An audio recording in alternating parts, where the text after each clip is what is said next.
So the Bell Lecture is always a great time to hear from innovative and impressive figures in the public sector realms.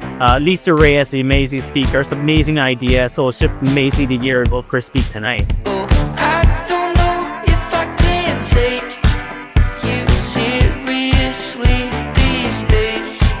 So certainly everything's changed. Well, I think one of the really interesting things about this kind of lecture is you're able to get someone like Lisa Raitt, who has been a practicing politician, been out of politics for a little while, and is really giving us a fairly in-depth look at a lot of issues today that are of concern to people. There's no doubt that using the term crossroads is a good term because we are at a crossroads, the country's at a crossroads.